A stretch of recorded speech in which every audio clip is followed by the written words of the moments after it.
இந்த காலை தோறும் உங்களை கர்த்தர் மகிழ்ச்சியாக்க, உங்கள் குடும்பத்தை மகிழ்ச்சியாக்குவா. உங்கள் நிமித்தம் அநேகர் மகிழ்ச்சியாக இருப்பாங்க. மனுஷனுக்கு என்ன வேண்டும்? உலகத்திலேயே சிரிக்கிறவன் யாருன்னா மனிதர்கள் தான். மிருகங்கள் சிரிக்காது, பறவைகள் சிரிக்காது, ஊரும் பிராணிகள் சிரிக்காது, கடல் உயிரினங்கள் சிரிக்காது. மனிதர்கள் தான் சிரிப்பார்கள். மகிழ்ச்சி என்பது சிரிப்பின் தோற்றம். உள்ளத்தின் நிறைவு நம்முடைய முகம், அகத்தின் அழகு முகத்தில் தெரியும். மன நிறைவோடு கூட அந்த கிருபை இருந்தால் மகிழ்ச்சி தானாய் வரும். சிரியுங்கள், சந்தோஷமா இருங்க. ஆமா, மற்றவங்களை பார்க்கும்போது உருன்னு பார்க்கக்கூடாது. நேற்று தினத்தில் நான் வாகனத்தில் போயிட்டு இருக்கும்பொழுது ஒரு பெரியவர் வந்து சிக்னலில் நிற்கும் போது ஒரு பெரியவர் தெரியாமல் முன்னாடி இருக்கிற பைக்கு கொஞ்சம் இடிச்சிட்டார். அந்த முன்னாடி இருக்கிற ஒரு வாலிப பையன், வாலிப தம்பி, இவர் பெரியவர், சும்மா லைட்டாக இடிச்சிட்டாரு. அவருக்கு பிரேக்கு சரியாக பிடிக்கல, விழுது. இந்த பையன் உருன்னு பார்க்குறான். சரி, என்ன இடிச்சிட்டு நீ ஒன்றும் கீழே விழலை, சும்மா கொஞ்சம் லைட்டாக இடிச்சது, உருன்னு பார்க்குறான், முறைக்கிறான். பார்த்து வர மாட்டேன். இன்னைக்கு வாலிப பிள்ளைகளுக்கு பொறுமை இல்லை.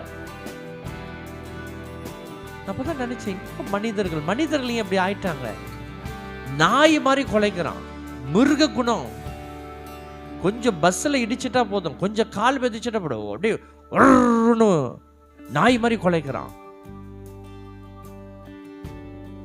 கொஞ்சம் பெரியவங்க தெரியாம எதாக்கிலும் கொஞ்சம் இடிச்சிட்டா, கொஞ்சம் தள்ளிட்டா, இல்ல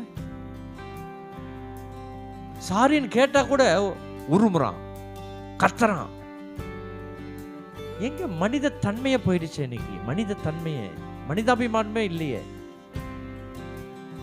கொஞ்சம் விட்டு கொடுக்கிற எண்ணம் இல்லையே. மிருகம் மாதிரி ஓடிட்டு இருக்கிறான்.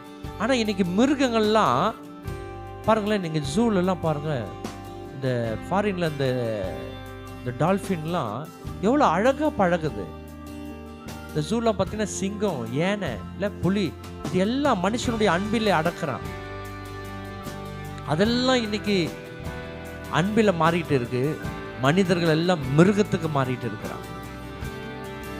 அப்பா எதனா சொல்லிட்டா போதும் பிள்ளைகளுக்கு உருணுக்கம் வருது.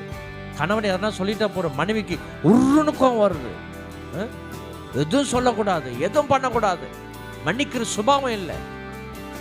சொந்த பந்தங்கள் அப்படிதான் இருக்க செய்யும். சொந்த பந்தங்கள் மேல உருன்னு காட்டுறது, கோபம், எங்க பாரு கோபத்தை வெளிப்படுத்துறது, சண்டை போடுறது. நான் இந்த வாகனத்துல போகும்போது நிறைய சண்டைகளை பார்க்கிறேன். சும்மா தேவையில்லாத சண்டை. சின்ன பிள்ளைங்களாம் பெரியவங்களை போடான்னு சொல்றது, அசிங்கமா சொல்றது, அசிங்கமா பேசுறது, கோபம், எரிச்சல், அதை அப்படி காட்டிக்கிட்டே இருக்கிறாங்க. மனிதர்களுக்கு அன்பு குறைகிறது, மகிழ்ச்சி குறைகிறது, சமாதானம் குறைகிறது. வாழ்நாளெல்லாம் நீ மகிழ்ச்சியா இருக்கணும்னா காலைதோறும் கிருபையிலே காத்துரு.